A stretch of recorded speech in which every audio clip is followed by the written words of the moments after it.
Midi sur la radio Futur Média et c'est l'heure du grand journal.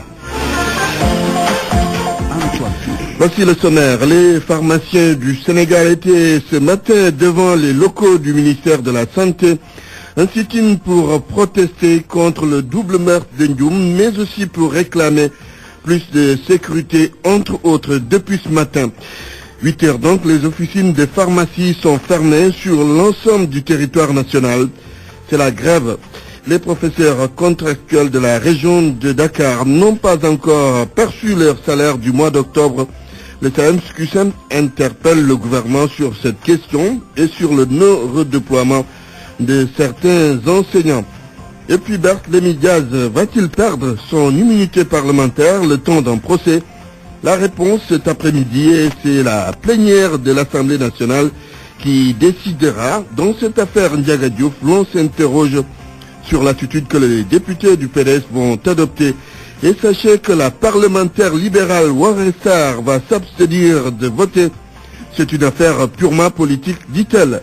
Le tour du monde, l'actualité internationale, comprenez bien, c'est avec Georges Deschediop. Bonjour Georges. Bonjour Antoine. Les titres. Au Mali, la date du procès du chef de l'ex-junte connu, Amadou Aya Sanogo, jugé à partir du 30 novembre. C'est dans l'affaire des corps de militaires découverts dans un charnier en 2013.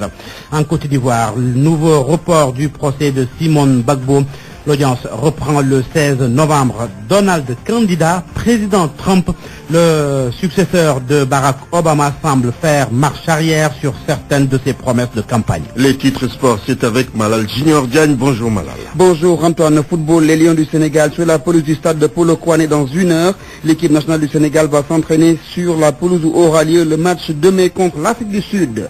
À 24 heures du choc de la poule des Mayacine Mar, directeur technique national, décortique le jeu des Bafana Bafana. Dans ce 12 heures également, Lamine Boub, ancien international, va parler du jeu de l'équipe nationale du Sénégal et de comment faire pour ramener un résultat positif de l'Afrique du Sud.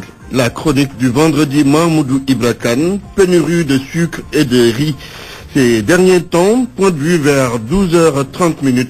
Bienvenue à toutes et à tous.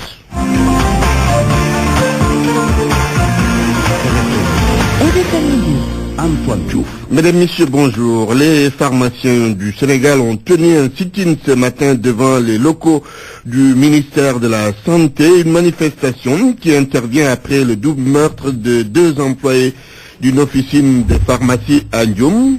C'était l'occasion aussi de réclamer plus de sécurité, de dénoncer le marché parallèle de médicaments. Les pharmaciens veulent le renforcement des sanctions à ce propos. Awambaï, compte rendu. Devant le siège de l'Ordre des pharmaciens du Sénégal à Mermoz, un décor inhabituel frappe les passants. Des blouses blanches à perte de vue sur la route de Ouakam. Une forte mobilisation pour le sit-in. Les pharmaciens ont mis de côté le sourire qu'ils affichaient derrière les comptoirs pour accueillir les clients. Aujourd'hui, ils ne plaisantent pas, leur sécurité leur tient à cœur. Dr Khadi Cissé, présidente du syndicat des pharmaciens privés du Sénégal. On est un et indivisible. On est là pour les populations. Nous sommes les premiers à connaître notre mission de santé publique. Nous savons ce que les pharmacies représentent ici au Sénégal. Surtout quand on sait que le secteur public, à partir de 14 heures, il n'y a plus personne dans les centres de santé, il n'y a plus personne dans les postes de santé. Ce sont les pharmacies qui sont ouvertes de 8 heures du matin à 23 heures. Et quand on est de garde, c'est jusqu'au matin. Donc on a cette mission de santé publique que nous respectons. Donc si on va jusqu'à demander une baisse de rideau, c'est que les autorités nous entendent. Nous demandons que des mesures soient prises et bien prises et pour une durée. Face à l'absence de réponse satisfaisante à leurs revendications, les pharmaciens se disent prêts à continuer la lutte ensemble. Il faudrait qu'on nous donne quelque chose de clair, qu'on puisse en tout cas renforcer notre sécurité et qu'on puisse le sentir. La question sur la sécurité des pharmacies reste entière. Les cambriolages continuent de plus belle avec des morts d'hommes. En plus de cela, les marchés parallèles foisonnent dans le pays. Le tout encouragé par une peine très légère pour les contrevenants. Pour les pharmaciens, la pilule est difficile à avaler. Awambaï, pas de vente de médicaments depuis 8 heures. Les pharmaciens sont en grève. Ils ont fermé leurs officines jusqu'à 15 heures. Un mouvement fortement ressenti à Dakar. Seule exception notée par notre reporter, la pharmacie qui se situe en face de l'hôpital principal qui fonctionne Mantouré.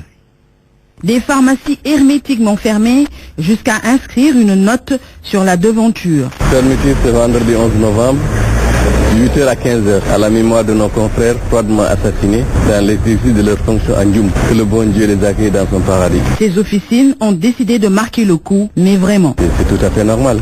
D'abord qu'ils compatissent avec le confrère et en plus il faut quand même plus de sécurité dans certaines fonctions, surtout parce que c'est trop risqué, quoi. Un tour en ville, en face du bureau de poste, une pharmacie ouverte. Après les Salam Alek, les vendeuses ont affirmé qu'elles ne sont là que pour assurer les commandes, mais qu'elles ne vendent pas de médicaments.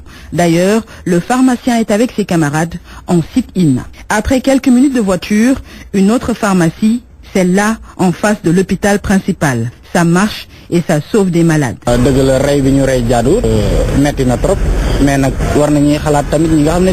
Le pharmacien s'est confié, mais hors micro. Quand même, la scène s'est déroulée ainsi. Arrivé sur place, l'accueil était chaleureux. Le temps de monter les marches et de le trouver. De commerce facile, un sourire franc, il nous dit, je cite, « Je ne souhaite pas entrer dans des querelles sans issue, mais voyez ma position géographique. Je suis en face de l'hôpital principal. Ici se ravitaillent malades de tout genre, du plus grave au plus banal. Voyez cette dame sur mon portable. Son bébé a 2 semaines et elle souffre. Si j'avais fermé boutique, quel serait le résultat? Les ambulanciers viennent ici, mais j'assume mes responsabilités. Même si mes camarades vont me taper dessus. Depuis 20 ans, la pharmacie marche 24 heures sur 24, sauf les vendredis heures de prière. Mon intime conviction reste que les malades, faut jamais les laisser seuls, au péril de leur vie. Fin de citation. Avec le sourire, il nous raccompagne et repart vendre ses médicaments, son sacerdoce. Entouré la grève des pharmaciens, bien suivi en région comme à Tambacounda, et un mémorandum a été déposé à la gouvernance. Correspondance Moussa Oumar Gueye. Le mot d'ordre est respecté à 100% par le collectif régional des pharmaciens de Tambacounda. Un mémorandum est déposé sur la table du gouverneur. Les pharmaciens réclament plus de sécurité à Tambacounda où 2 cas de cambriolage ont été recensés. Le docteur Babacar Diop de la pharmacie dépôt, président du groupement de l'association des pharmaciens privés. Les cambrioleurs ne se contentent plus de voler, ils tuent pour s'emparer de nos stocks. Et ce stock est écoulé dans les marchés illicites de médicaments. C'est des endroits qui sont clairement identifiés par les autorités.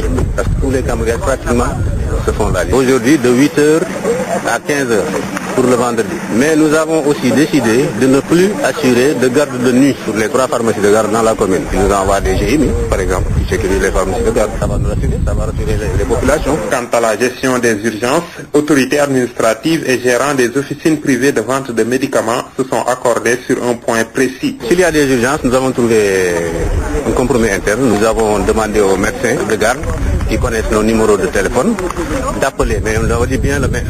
Si le médecin appelle l'un d'entre nous, nous lui mettrons en rapport avec la pharmacie de garde pour qu'il assure l'urgence. Il ne peut pas attendre. Les pharmaciens unis comme un seul homme dans le banquet de la gouvernance comptent mener le combat jusqu'au bout.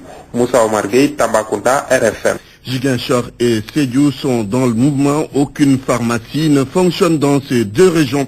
Au rond-point Jean-Paul II, c'est à Ziguinchor, les pharmaciens s'étaient rassemblés ce matin et poser les problèmes dont souffre leur secteur. 12h09, vous suivez le grand journal. RFM. La radio de toute l'actualité. La radio de toute l'actualité. Le SAEMS dénonce le retard de salaire des professeurs contractuels de la région de Dakar, ainsi que les redéploiements actuellement en cours. Ce syndicat demande au gouvernement de régler rapidement ces problèmes pour maintenir la dynamique d'apaisement dans le système éducatif. Écoutons le secrétaire général du SAEMS-CUSEMS, Saourou Sen, au téléphone de l'Haj Ndiogoudiena. Nous sommes au regret de constater déjà, encore pour ce mois-ci, il y a un énorme retard dans le paiement des salaires des contractuels. On nous a appelés de partout pour nous dire jusqu'à ce jour, le 11, vraiment beaucoup de nos camarades professeurs dans le moyen secondaire qui sont professeurs contractuels n'ont pas perçu le salaire. Je voudrais attirer l'attention de l'opinion et surtout du gouvernement pour que des mesures urgentes soient prises afin que nos collègues puissent percevoir à temps leur salaire. Parce que On ne peut pas parler de dynamique de stabilité et créer encore vraiment des difficultés de cette nature-là. C'est la raison pour laquelle nous appelons à la responsabilité des uns et des autres pour que véritablement de telles situations puissent être réglées le plus rapidement possible. Alors l'autre question aussi qui refait surface, c'est un peu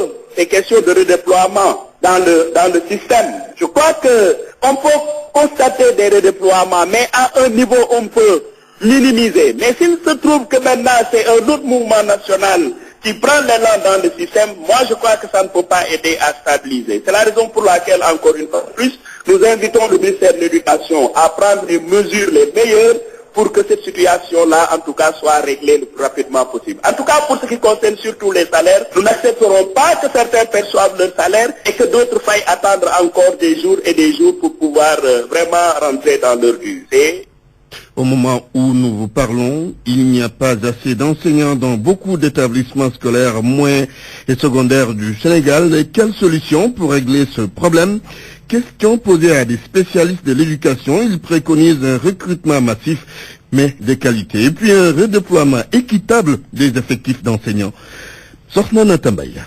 Depuis le début de l'année scolaire, des localités souffrent d'un déficit d'enseignants. Des élèves se rendent donc à l'école sans y trouver un maître. Pour Ababakar Gaïfal, la solution, c'est recruter ou bien gérer. Il est consultant en éducation. Un déficit d'enseignants, il se règle par le recrutement d'enseignants bien formés. A priori, c'est ça. Maintenant, si ce n'est pas le cas, il faut procéder à la gestion optimale des ressources qui sont disponibles. Mamadou Mikalom va plus loin. Selon le journaliste directeur de publication du journal Le Monde de l'éducation, il faut un redéploiement équitable. Vraiment, c'est un phénomène qui ne devrait pas perdurer autant. Maintenant, pour juguler ce phénomène, je crois qu'il y a plusieurs types de solutions. C'est-à-dire, c'est la formation des enseignants en quantité suffisante, mais aussi essayer de récupérer tous les enseignants qui sont en train de vadrouiller dans certaines ONG, dans certains syndicats ou même dans certains services du ministère de l'Éducation où ils n'ont pas grand-chose à faire. Le système à double flux a plusieurs fois été évoqué ces derniers jours.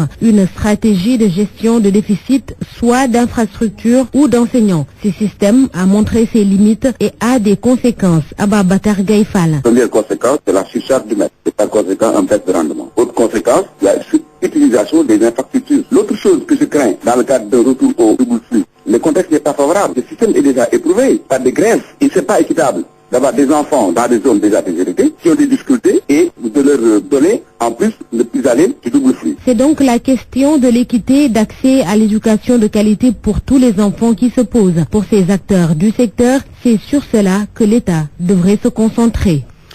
Cette information qui vient de notre correspondant à banlieue dakaroise, les populations de Pikine dans la rue cet après-midi, ce sera après la prière du vendredi. Une marche qui vise à dénoncer, à faire arrêter la profanation de tombes au cimetière de Pikine. Lundi dernier, un individu avait été arrêté pour profanation de tombes. Il y a eu d'autres cas, bien sûr, 12h14. RFM. L'actualité politique. L'Assemblée nationale va décider cet après-midi de la levée ou non de l'immunité parlementaire du député socialiste Barthélémy Diaz. La représentation nationale est convoquée en plénière à ce sujet en parlant de cette affaire Ndiaga Diouf qui remonte à décembre 2011 sous le régime d'Abdoulaye Wade. L'on fait souvent cas de la position actuelle du PDS, position jugée gênante, mais de toutes les façons, la députée libérale Woré Sarr annonce qu'elle va s'abstenir, elle ne votera pas, tout simplement parce qu'elle considère que cette affaire est purement politique. En outre, la parlementaire ne veut pas trop s'avancer sur les accusations contre le PDS, soupçonné d'être le commanditaire de l'attaque contre la mairie de Mermoz Sicap Sacré-Cœur. Woré Sarr est au téléphone de la Diogoudjena. Personnellement, je vais m'abstenir. Pourquoi je m'abstiens? Lorsqu'on votait pour Omar Sarr, Elhadji Ousmane Ngom et Ablaye Baldé, eux, ils avaient voté en tant que majoritaire à l'Assemblée nationale. Et c'était pas normal. Je les avais dit que vous filez du mauvais coton. Un jour viendra, peut-être ça va se retourner contre vous. Ce que j'avais dit, voilà les preuves. D'autre part, je ne comprends pas pourquoi hier, ils disaient non, il n'a rien fait. Et aujourd'hui, ils veulent l'inculper. Il n'y a que de la pure politique, tout simplement. Ce qu'ils avaient dit hier non, aujourd'hui on dit oui. Donc vraiment, c'est inadmissible. je vais m'abstenir. Le PDS est considéré comme commanditaire de l'attaque contre la mairie de Mermoz Sacré-Cœur qui aboutit à la mort de Ndiaga Diouf. Est-ce que ce n'est pas à cause de ces soupçons que vous avez décidé de vous abstenir pour le vote de la levée de l'immunité parlementaire de Barthélémy Diaz? En tout cas, je ne peux pas dire oui ou non. On va laisser l'avenir qui va nous juger. Parce que je n'étais pas sur les lieux, donc je ne peux pas confirmer s'il y avait des jeunes du PDS ou pas. Donc je ne peux pas vous dire, je ne peux pas vous donner une réponse à cette question, car je n'étais pas sur les lieux. L'actualité religieuse Gamou de Ndiassane, l'heure est au préparatif à l'occasion d'un CRD spécial. Bien sûr, toutes les difficultés ont été posées, des mesures annoncées et c'est la satisfaction de la famille de Ndiassane. Cette cité religieuse fait partie d'ailleurs de celles qui bénéficient d'un programme de modernisation de l'État.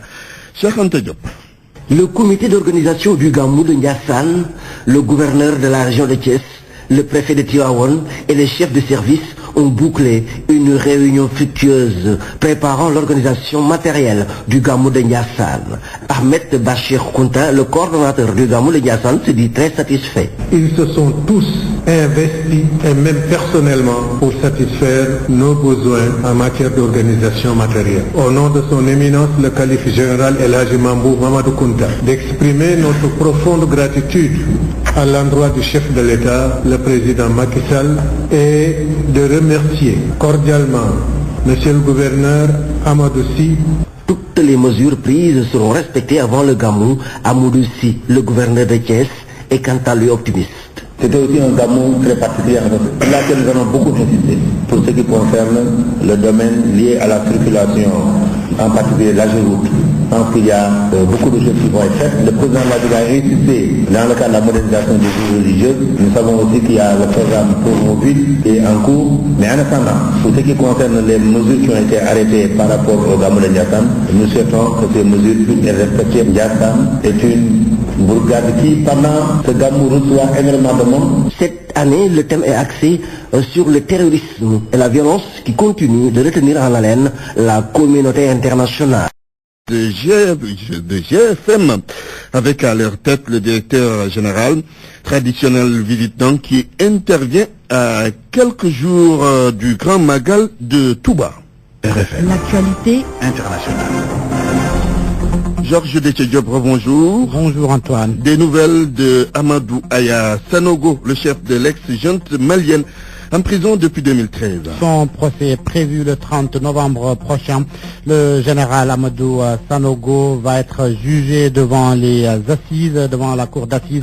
Il est poursuivi pour assassinat et complicité d'assassinat de militaires dont les corps ont été découverts dans un charnier. Youssouf Bodian. L'annonce a été faite par le procureur général près la cour d'appel de Bamako. Une session d'assises sera ouverte à la fin de ce mois, le 30 précisément. Devant la barre, le général Amadou Sanogo et plusieurs autres de ses partisans. Ils sont accusés d'enlèvement de personnes, d'assassinat et complicité, selon un communiqué du procureur général près la cour de Bamako, repris par l'agence France Presse. Pour maintenir l'ordre et la sécurité à l'occasion de ce procès, le parquet général a installé en son sein un secrétariat dédié. Le général Sanogo, incarcéré depuis fin 2013, est inculpé dans l'affaire des Bérets Rouges, des soldats opposés au putsch de mars 2012 qui a renversé le président Amadou Toumani Touré et dont les corps ont été retrouvés en décembre 2013 dans un charnier à Diogo près de Bamako. Selon le code pénal malien, le général Sanogo, ex-chef de la junte militaire malienne, risque la peine de mort. Nouveau report du procès de Simone Gbagbo en Côte d'Ivoire.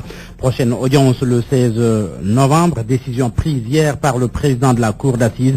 C'est après qu'il a constaté l'absence de l'accusé alors que les audiences avaient repris en début de semaine. L'ex-première dame a refusé de se présenter devant le tribunal sur les conseils de ses avocats. La défense campe sur sa position de vouloir voir comparaître des personnalités ivoiriennes qui seraient impliquées dans l'affaire concernant leur cliente Simone Gbagbo, poursuivie pour crime contre l'humanité. L'ONU a un œil sur la RDC. Une délégation du Conseil de sécurité annoncée dans la capitale congolaise aujourd'hui. Une délégation composée de 15 représentants des pays membres, une visite de 3 jours à Kinshasa et à Beni. C'est dans le dessein de décrisper le climat politique tendu à l'approche de la fin du deuxième mandat de Joseph Kabila, avec l'interdiction de toute manifestation dans la capitale Kinshasa. Selon RFI, c'est une façon pour l'ONU de montrer que la communauté internationale prend la crise politique en République démocratique du Congo très au sérieux et qu'elle veut une solution pacifique. Les suites du drame, Antoine, du drame DCK au Cameroun, l'accident ferroviaire qui a fait 79 morts le 21 octobre dernier. Les familles des victimes commencent à percevoir les premières indemnisations de la Camraï. Sornana Tambay. 1 500 000 francs CFA pour chaque famille de victimes. Plus de 50 familles sont déjà passées récupérer leurs chèques dans les agences de Camraï. La somme versée représente les frais d'obsèques pour chacune des personnes décédées lors du déraillement du 20 octobre dernier. Certaines familles ont pu utiliser cette indemnisation pour finaliser les obsèques de leurs proches. D'autres familles, par contre, ont décidé de bouder cette prime. Une jeune avocate dont la petite sœur est décédée dans cet accident a déclaré que sa famille avait d'abord refusé les frais funéraires avant de s'y résoudre. Toutefois, ajoute-t-elle, l'acceptation de cette prime ne remet pas en cause la procédure judiciaire déjà engagée contre la société Camraï. Une action pour obtenir des indemnisations conséquentes pour chacune des victimes du déraillement. Aux États-Unis, le président élu prépare son mandat. Le milliardaire Donald Trump, plutôt, pense déjà à ses 100 premiers jours à la tête des États-Unis. Donald Trump a rencontré hier les leaders républicains. Le président élu, selon RFI, a confirmé une baisse d'impôts, le traitement rapide du dossier de l'immigration et de celui de la loi sur la couverture sociale, l'Obamacare. Mais il semble renoncer à l'annulation de l'accord de Paris sur le climat, à l'interdiction aussi aux musulmans d'entrer aux États-Unis. Donald Trump a fait supprimer ce point de son site internet. Cette promesse avait valu à Trump des critiques acerbes. Georges Deschediop, merci. Parole aux auditeurs. L'actualité, qu'en pensez-vous? Moi, je pense que vous devez. Réagissez dans nos éditions d'information sur l'actualité. Bonjour. Oui, bienvenue sur cette antenne de RFI. Du lundi au vendredi, vous avez la parole sur RFM. Dans le point de vue, il s'agira de la pénurie de sucre et de riz ces derniers temps. Le débat, c'est dans quelques minutes.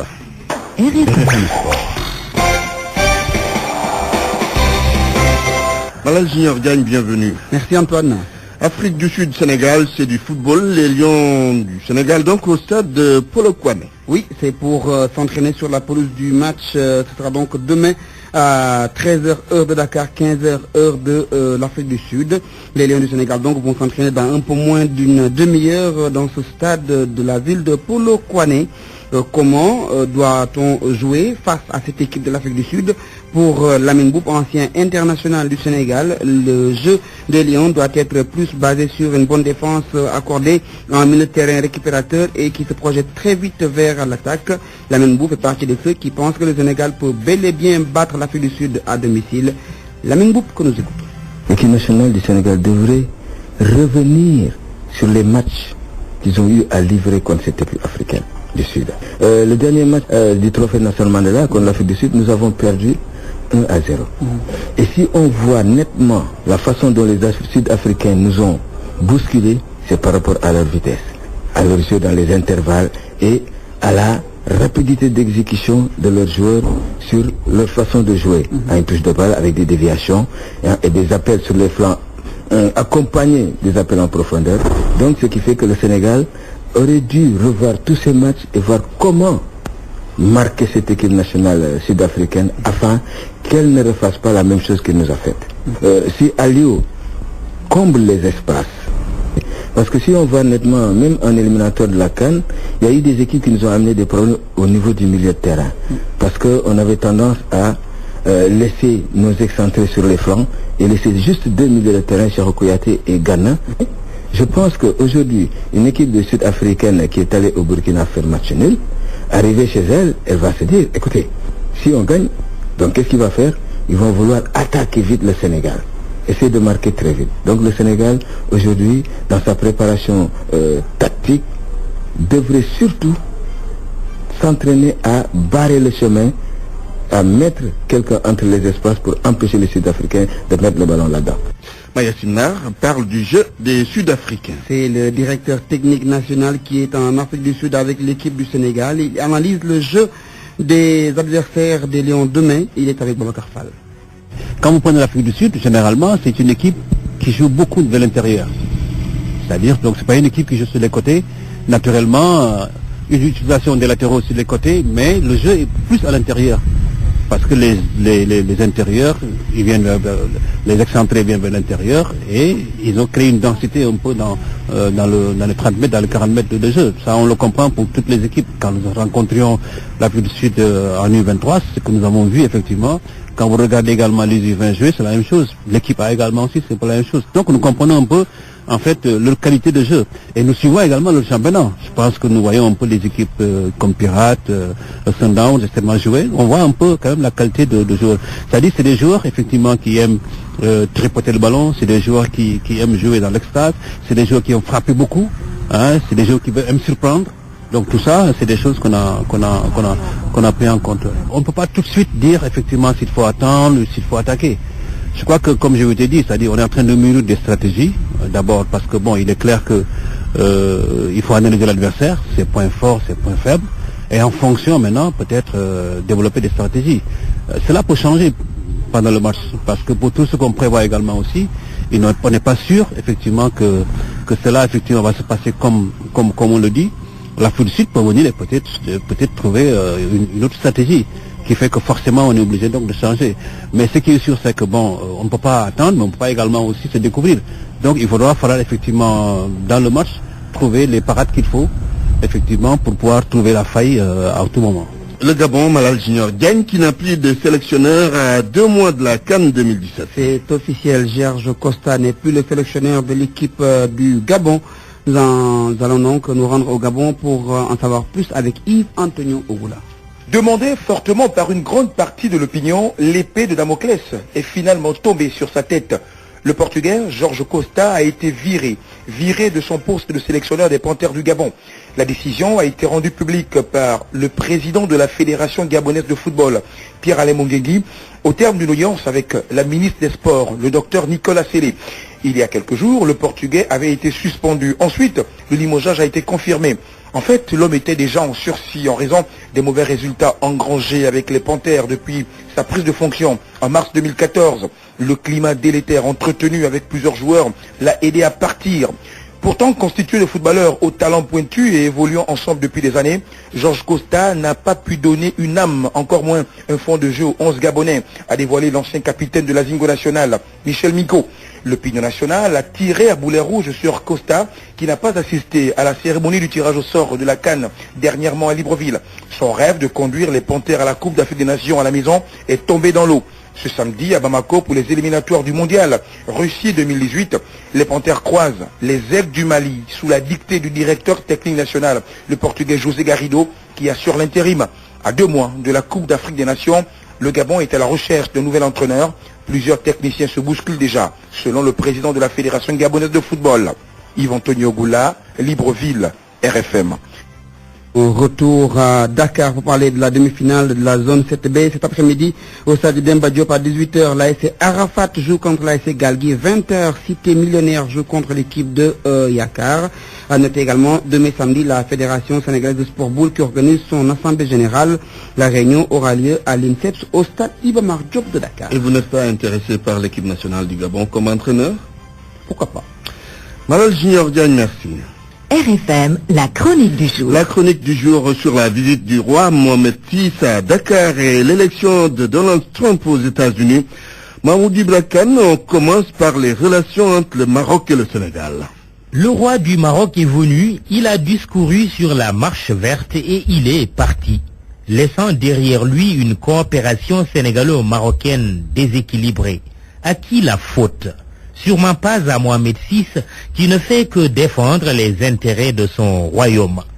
Un roi moderne très à l'aise dans son djellaba de VRP. On ne peut pas non plus soupçonner le président Macky Sall du Sénégal de travailler contre les intérêts de son pays. Bien au contraire. Seulement, entre le Sénégal et le royaume chérifien, une relation d'amour spéciale pour reprendre le président sénégalais, on est encore loin d'un partenariat gagnant-gagnant. Du point de vue économique, le gagnant-perdant traduit mieux la réalité. Les faits le prouvent. S'il ne les contrôle pas totalement, le Maroc est très présent chez nous dans les secteurs de la banque, de l'assurance, de l'immobilier, pour ne citer que cela. À l'inverse, dans quel secteur économique marocain le Sénégal est-il présent, a fortiori le contrôler? On cherche, on ne trouve pas encore. Comble de déséquilibre, quand un commerçant ou un entrepreneur sénégalais se rend au Maroc, c'est le plus souvent pour faire de l'import et revenir inonder le marché local de produits marocains jusqu'à la fameuse babouche royale, au détriment de la babouche du pauvre artisan de Ngaïmekhe. À la décharge du privé national, comparé à son pendant marocain très soutenu par le roi, on ne peut pas lui demander de conquérir le marché extérieur quand à l'intérieur il accède difficilement au gros marché public où il est réduit au simple rôle de sous-traitant pour des champions économiques étrangers avec qui il est en principe censé traiter d'égal à égal. Comme retombée de la visite d'amitié du roi M6, on nous parle d'un éventuel partenariat avec la RAM pour la relance de Sénégal Airlines. Banco, mais une évaluation sans complaisance du défunt partenariat stratégique entre la Royal Air Maroc et la défunte compagnie Air Sénégal International s'impose à notre pays pour éviter les erreurs du passé. À l'époque, pour défendre ses intérêts, la RAM n'avait pas hésité, sans aucun état d'âme, à se transformer en concurrent déloyal de son propre partenaire qui était ASI jusqu'à le tuer et l'enterrer en première classe. Au plan diplomatique, le discours de la marche verte de Dakar du successeur de son père, le roi Hassan II, pour s'adresser au peuple souverain du Maroc pose également problème. Quelle que soit notre grande amitié avec le Maroc, n'est-ce pas violer la souveraineté du peuple sénégalais que d'accepter d'abriter un discours destiné à un autre peuple? Qui plus est, porte sur le sujet sensible du Sahara sur lequel l'Afrique ne parle pas le même langage. Il serait de bonne diplomatie pour le Sénégal d'éviter toute confusion entretenue à tort par certains pays africains entre son soutien au retour du Maroc au sein de l'UA, héritière de l'OUA, reconnaissant l'intangibilité des frontières héritées de la colonisation, et la candidature de notre compatriote Abdoulaye Bathily à la présidence de la Commission de l'Union. Alors, intéressons-nous maintenant au caractère inédit de l'élection de Trump à la Maison-Blanche. Il n'y a que les poètes pour faire certaines remarques sur l'histoire. Une remarque pertinente et renversante d'un ami poète que je partage bien volontiers avec vous. Deux dates historiques me fait-il remarquer pour les États-Unis, le 11/9 et le 9/11. La première marque l'élection surprenante à la Maison-Blanche du républicain Donald Trump, et la seconde les attentats ayant réduit à zéro les tours jumelles de New York sous la présidence d'un autre républicain, George Bush. 11/9, 9/11, l'Amérique entame sa marche à l'envers, et peut-être le monde aussi. Exit Barack Obama, Donald Trump, un président à remonter le temps. Un temps perdu, c'est ce qu'on va savoir avec ce très insolite nouveau numéro 1 mondial. RFM, la presse du jour. Bonjour, Mohamed Ali Mouba. Bonjour. Vendredi sera-t-il sain pour Barthélemy? Réponse dans quelques heures à l'issue de la plénière des parlementaires convoqués pour statuer sur la levée ou non de son immunité parlementaire. Si le oui l'emporte qu'on enquête, le parquet pourra enrôler à nouveau le dossier Ndiaga Diouf du nom de ce jeune homme tué lors de l'attaque en décembre 2011 de la mairie de Mermoz Sacré-Cœur dirigée par Barthélemy, cité comme prévenu dans cette affaire. Cet après-midi donc relève pour sa part le quotidien. Les députés vont probablement danser du gaz en levant l'immunité de Barthélemy Gaz. C'est le début de la fin d'un feuilleton politico-judiciaire qui a mis le maire de Mermoz Sacré-Cœur au cœur de la polémique.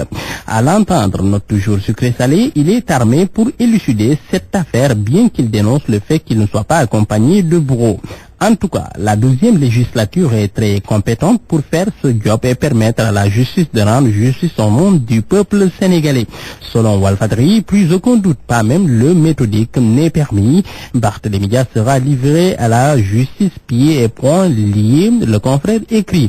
La messe est déjà dite, Barthélémy Dias sera dévêtu de son immunité parlementaire à l'issue de la plénière de cet après-midi, mais les députés de la majorité en procédant au vote n'auront sûrement pas la conscience tranquille. Tous, à commencer par le président du groupe parlementaire Benno Bokk Yakaar, Moustapha Diakhaté, ont défendu pendant 5 longues années Barthélémy en plaidant la légitime défense. Le confrère de se demander alors s'il ne devrait pas être convoqué en même temps que lui devant le juge pour recel de malfaiteurs ou entrave au bon déroulement de la justice.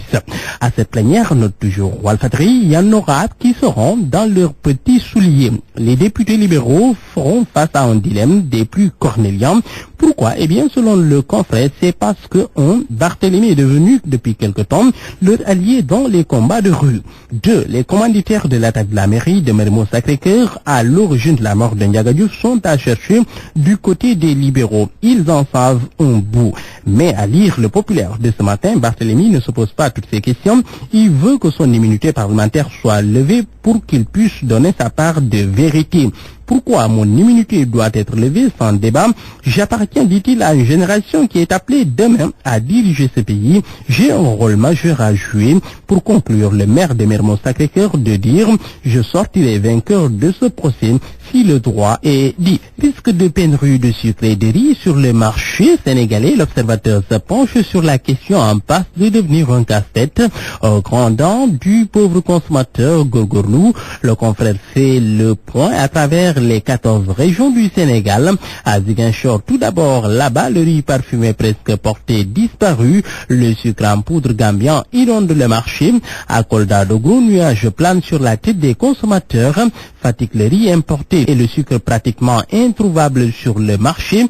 Caisse réduction des importations de riz parfumé au profit du riz de la vallée. Pékin quasiment introuvable, le sucre hors de prix. Conclusion du confrère de Syrie, risque de pénurie sur le marché. Réponse du ministre du Commerce Alioune Sarr. Nous avons gelé les importations pour permettre la commercialisation du riz local. Le meurtre au Sénégal, Sud Quotidien s'arrête sur quelque chose qui est devenu banal au Sénégal. Une saignée macabre pour le confrère.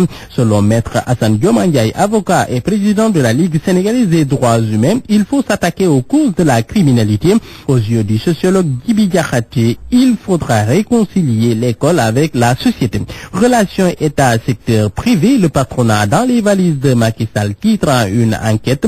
Selon Ousmane Sy Ndiaye de l'UNOCOA, c'est normal que le chef de l'État voyage avec son secteur privé. Serigne Mboup de CCBM de dire on ne voit jamais le patronat accompagner le président dans la sous-région. Babacar Diagne de CLS, depuis 35 ans, dit-il, ce sont les mêmes personnages qui sont là. Et puis sport Sénégal-Afrique du Sud de demain, sérénité et confiance dans la tanière titre enquête. Selon Stade Quotidien, les Lions ont effectué leur dernière séance d'entraînement à Polokwane hier. Ils ont mis le turbo. Selon le populaire, les Bafana Bafana font face ainsi à leur plus grand défi, le défi de l'équipe du Sénégal. Bonne lecture. Point de vue. Regard croisé sur l'actualité du jour. C'est sur les pénuries de sucre et de riz ces derniers temps et vous avez la parole. Parole aux auditeurs. L'actualité, qu'en pensez-vous? Moi, je pense que vous devez. Réagissez dans nos éditions d'information sur l'actualité. Bonjour. Oui, bienvenue sur cette antenne de RFM. Du lundi au vendredi, vous avez la parole sur RFM.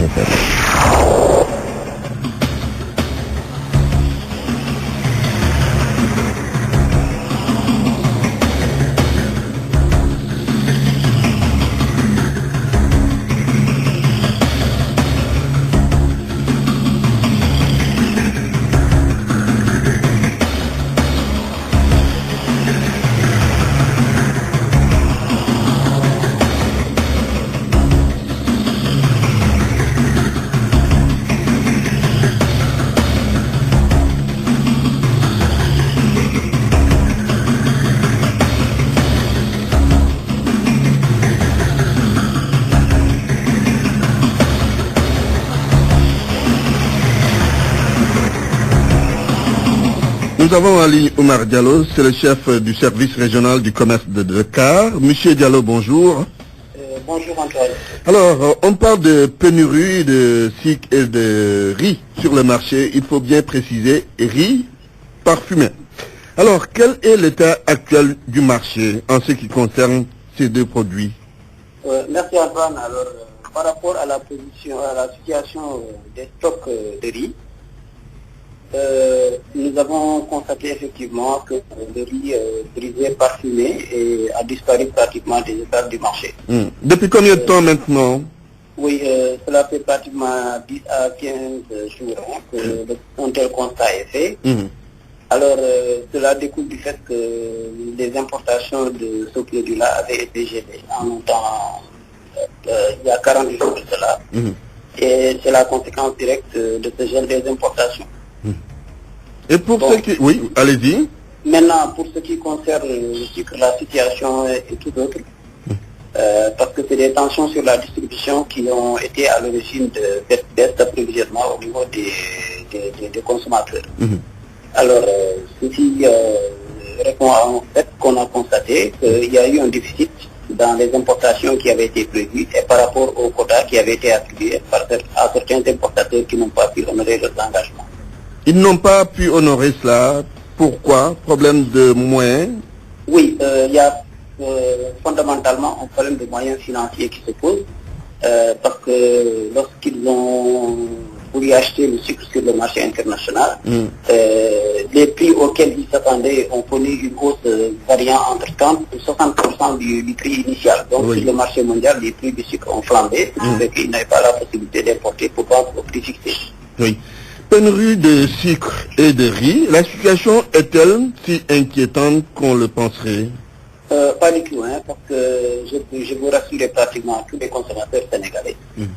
Je commencerai par les riz d'abord parce que, en réalité, en gelant les importations, nous savions pertinemment qu'il fallait en même temps jouer sur un autre levier, c'est-à-dire penser que l'approvisionnement du marché par les riz locales a un pourcentage qui ne couvrirait pas les 80 000 tonnes de consommation mensuelle. Autrement dit, nous avions à l'esprit qu'il arrivera un moment où nous allions lâcher un peu de l'aide pour permettre quand même de couvrir les besoins des 80 000 tonnes parce qu'il n'y a pas 80 000 tonnes de riz de la vallée sur le marché actuellement. Donc le gap serait fortement comblé par une ouverture des importations, ce que nous avons fait à partir d'hier, à la suite de la réunion du comité de la commercialisation du riz. Le ministre du Commerce a ouvert les importations, ce qui fait que nous allons approvisionner le marché au minimum pour 3 mois. Et quand est-ce cette mesure consistant donc à geler les importations sera levée? Elle a été levée hier. Levée hier, oui. Elle a été levée hier parce qu'il fallait ouvrir pour permettre quand même d'approvisionner correctement le marché. Et ce que nous avons fait hier, nous avons relâché 250 000 tonnes de riz. Très bien. Merci Oumar Diallo. Je rappelle que vous êtes le chef du service régional du commerce de Dakar et qu'on parle de la pénurie de sucre et celle du riz ces derniers temps. Vous l'avez sans doute constaté. L'autre intervenant s'appelle Moustapha Lo, c'est le secrétaire chargé de l'industrialisation et du financement à l'INACOA. Bonjour, Monsieur Lo. Bonjour Daouda, tu m'obliges à parler français, or que je ne parle pas français. Oui, c'est plutôt... Voilà, c'est plutôt Antoine, mais on va quand même essayer, on dira l'essentiel. Qu'est-ce que vous dites? Antoine, ne m'oblige pas de parler français parce que je ne parle pas français. Ah, vous êtes en train déjà de parler français. Mais on va essayer quand même pour quelques petites minutes. Hein. Qu'est-ce que vous pensez de cette situation, le manque de riz parfumé, le manque aussi de sucre sur le marché? Je vous remercie. La question du sucre, je ne veux même pas en parler, parce que le sucre ne nous concerne pas directement. Il faut poser cette question à la compagnie sucrière sénégalaise. Oui.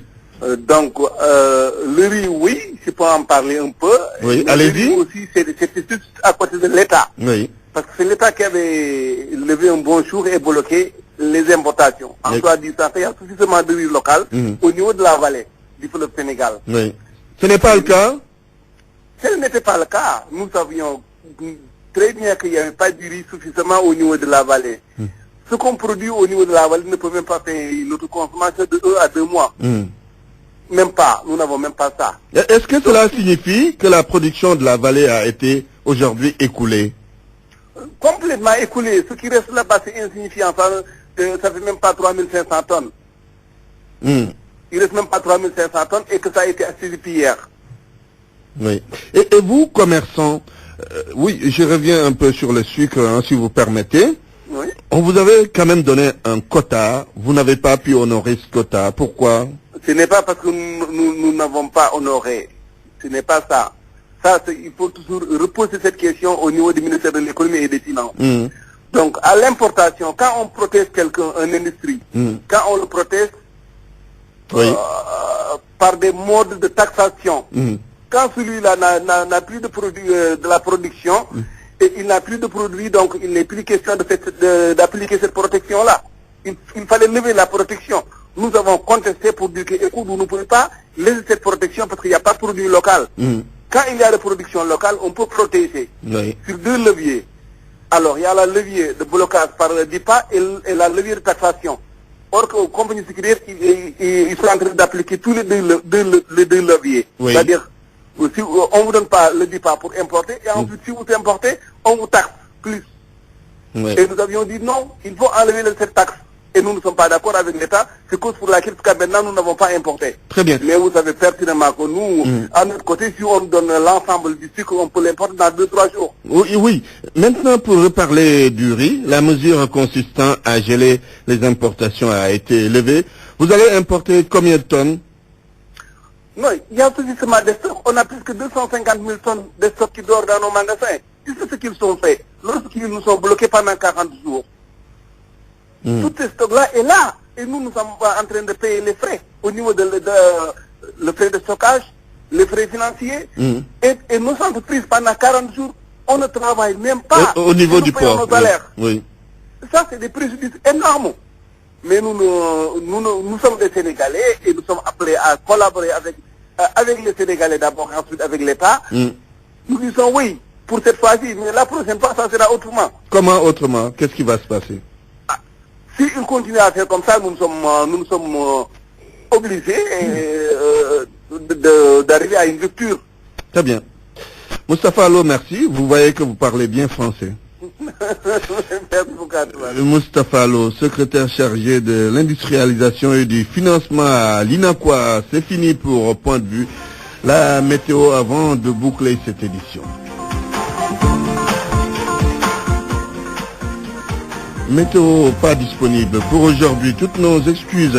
Rappel devant les locaux du ministère de la Santé, un sit-in pour protester contre le double meurtre de Ndioum, mais aussi pour réclamer plus de sécurité. Entre autres, depuis 8 heures, les officines de pharmacie sont fermées sur l'ensemble du territoire national et c'est la grève.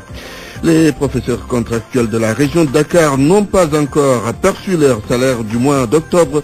Le SAEMS-QSEMS interpelle le gouvernement sur cette question et sur le non-redéploiement de certains enseignants. Et puis Barthélémy Diaz va-t-il perdre son humanité parlementaire le temps d'un procès? La réponse cet après-midi, et c'est la plénière de l'Assemblée nationale qui décidera dans cette affaire Ndiaga Diouf. L'on s'interroge sur l'attitude que les députés du PDS vont adopter.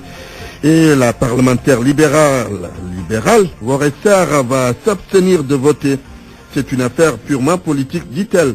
Journal présenté par Antoine Diouf à la technique, Vincent Mamadou Diop, réalisation El Hadj Daouda Diouf.